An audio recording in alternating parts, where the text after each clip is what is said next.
ठीक है। इसका पढ़ेंगे राम, अकाराम, पुल्लिंग, संज्ञा शब्द। राम,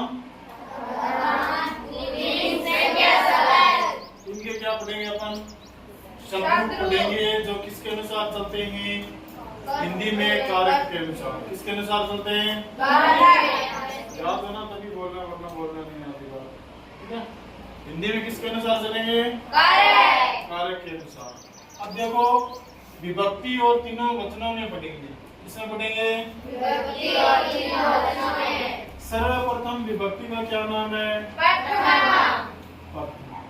प्रथमा विभक्ति का उस दिन मैंने बताया था कारक कौन सा होता है? कौन सा कारक होता है? तो हम लिखेंगे राम शब्द के कर्ता कारक में। कौन से कारक में? कर्ता कारक में। तो क्या लिखेंगे? राम है। द्विवचन में क्या लिखेंगे? रामो। बहुवचन में क्या लिखेंगे? रामा। क्या लिखेंगे? अब इसका हिंदी अर्थ क्या हो जाएगा? विभक्ति की दृष्टि से देखें तो अर्थ निकलता है राम ने, दो राम ने, सब राम ने। और वचन की दृष्टि से देखें तो राम, दो राम, सब राम। क्योंकि प्रथमा विभक्ति के अंदर कोई भी प्रसर्ग चिन्ह नहीं होता है। उस शब्द को ठीक वैसे ही लिखते हैं जैसा वो संस्कृत में होता है। यानी कि प्रथमा विभक्ति में किसी भी प्रसर्ग चिन्ह का प्रयोग नहीं किया जाता है। मेरी बात सुन लें। सु और जस प्रत्यय होते तो हैं, लेकिन इसको लिखते ठीक वैसे ही हैं जैसा एक वचन, द्विवचन, बहुवचन में शब्दों को लिखा जाता है। आप किसी भी शब्द के क्या देख लेना, रूप लिखेंगे तो प्रथमा विभक्ति में प्रसर्ग चिन्ह हमें नहीं लगाना है, बल्कि उस शब्द को वैसे ही लिखना है जैसा संस्कृत में उसको एक वचन, द्विवचन और बहुवचन में लिखा जाता है। आई मेरी बात समझ में? आगे सभी को? अब देखो कौन सी विभक्ति में लिखेंगे अपन? द्वितीय। कौन सी विभक्ति में लिखेंगे? द्वितीय विभक्ति में कौन सा कारक होता है? कौन सा कारक होता है? अब देखो इस शब्द को कैसे लिखेंगे? राम। क्या लिखेंगे? यहाँ पर क्या लिखेंगे? ऊपर वाला क्या लिखेंगे? रामो। क्या लिखेंगे? रामो।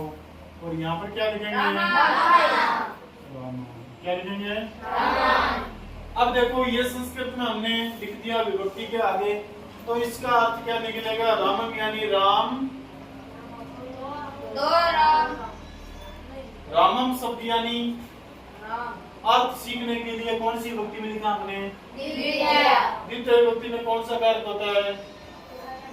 कर्म कारक होता है। कौन सा कारक होता है? कर्म कारक का कारक चिन्ह क्या होता है? तो द्वितीय विभक्ति यानी कौन सा कारक? कर्म कारक।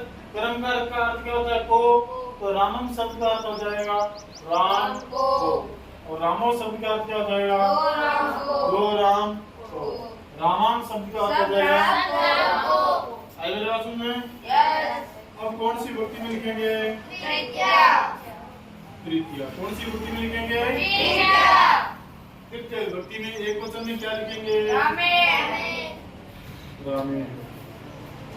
द्विवचन में रामा व्याम।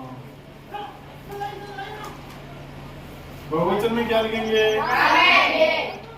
रामे। देखो तृतीय विभक्ति यानी कौन सा कारक? करण कारक। तृतीय विभक्ति यानी कौन सा कारक? करण कारक। करण कारक का कारक चिन्ह क्या होता है? से या फिर के द्वारा।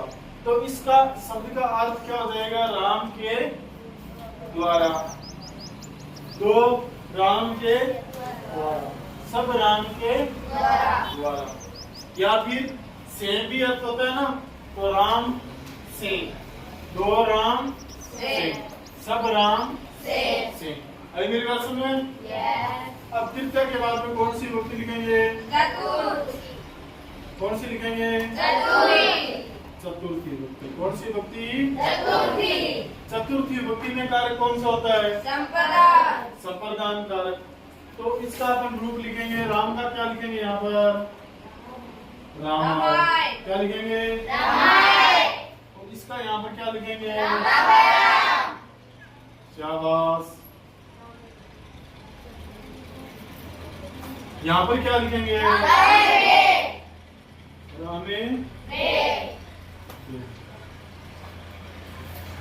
मेरे मासूम में अब देखो इसका अर्थ चतुर्थी विभक्ति में कौन सा कारक होता है?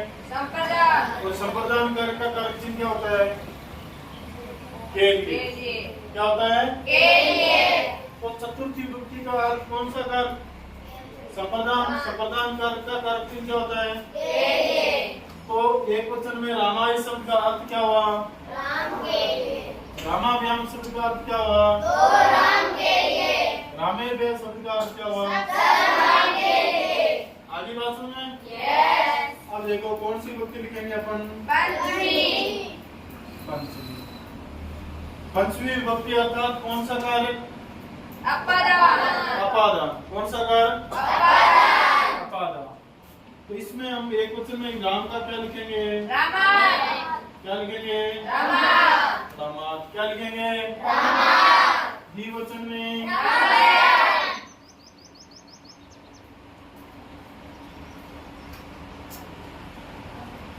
बहुवचन में रामायण।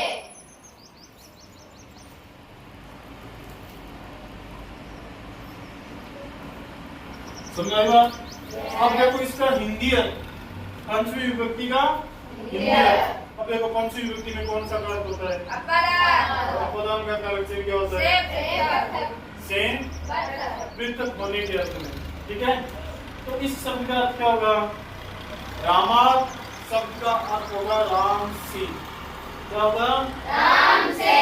और से किस अर्थ में? अलग होने के अर्थ। किस अर्थ में? अलग होने के अर्थ में। क्या लिखेंगे? रामा। क्या लिखेंगे? रामा। और इसका अर्थ क्या हो जाएगा? राम से।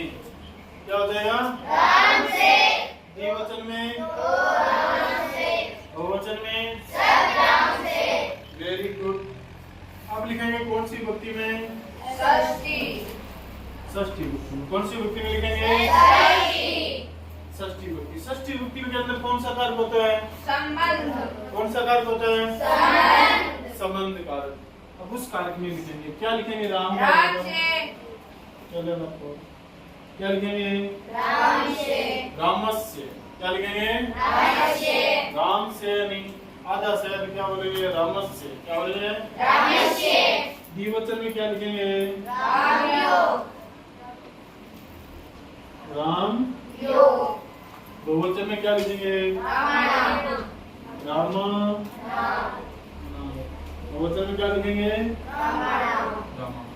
अब देखो इसका हिंदी अर्थ षष्ठी विभक्ति अर्थात कौन सा कारक? संबंध। संबंध कारक। हिंदी में संबंध कारक का कारक चिन्ह क्या होता है? अर्थात वही अर्थ निकलेगा। तो रामस्य शब्द का अर्थ क्या हो गया?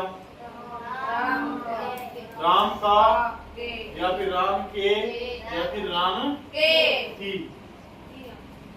रामयो मतलब दो राम का। रामायण यानी सब राम। आई मेरी बात सुनने? अब देखो कौन सी विभक्ति क्यों बोल रहे याद? सप्तमी। कौन सी विभक्ति? सप्तमी। क्या लिखेंगे? सप्तमी विभक्ति अर्थात कौन सा कारक? अधिकरण। कौन सा कारक?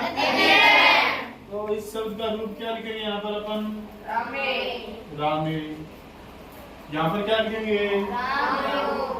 राम यो। यहाँ पर क्या लिखेंगे? रामे सु।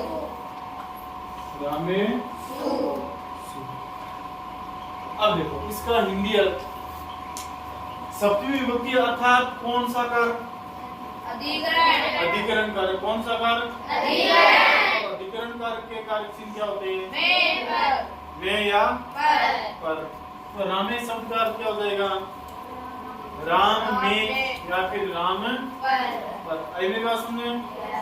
रामियो शब्द का अर्थ क्या हो जाएगा? दो राम में, रामेशु शब्द का अर्थ क्या हो जाएगा? सब राम में, या फिर सब राम पर इसके बाद में क्या लिखेंगे? संबोधन, संबोधन, संबोधन।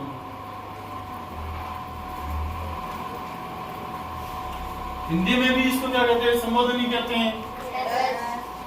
क्या लिखेंगे? हे राम, हे राम। साथ में क्या लिखेंगे? विषय बातों के जी। बहुवचन में क्या लिखेंगे? हे रामो, हे रामो। साथ में क्या लिखेंगे? विषय बातों के जी। मतलब हे दो राम, इस शब्द का अर्थ क्या हो हे जाएगा? राम, हे रामा यानी हे सब राम। ठीक है, कर लोगे? हिंदी अर्थ लिख के दूं?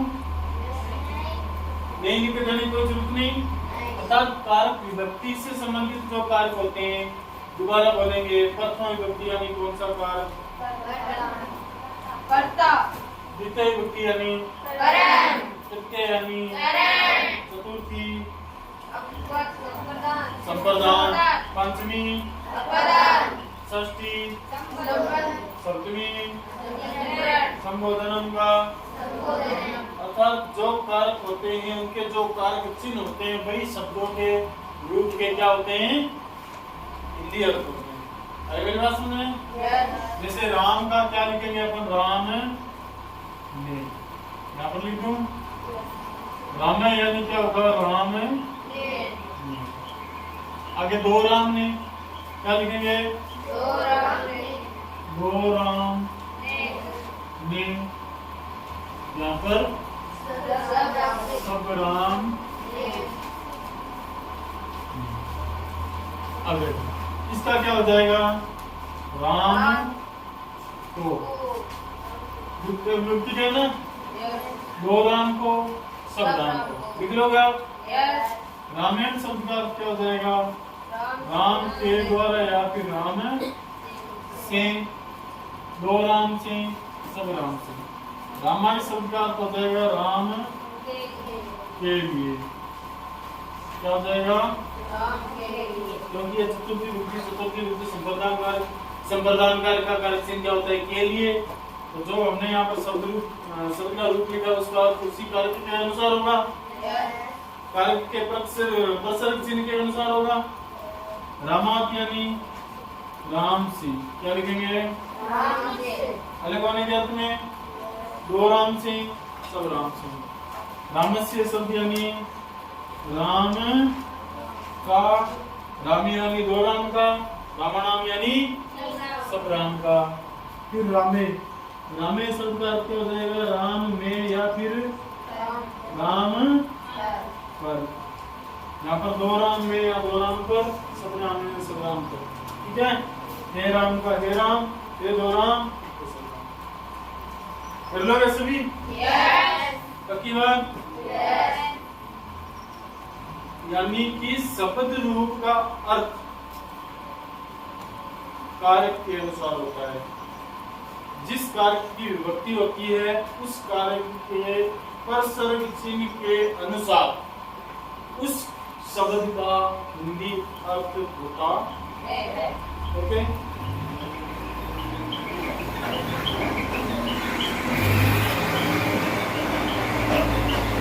अब लिख लो आप।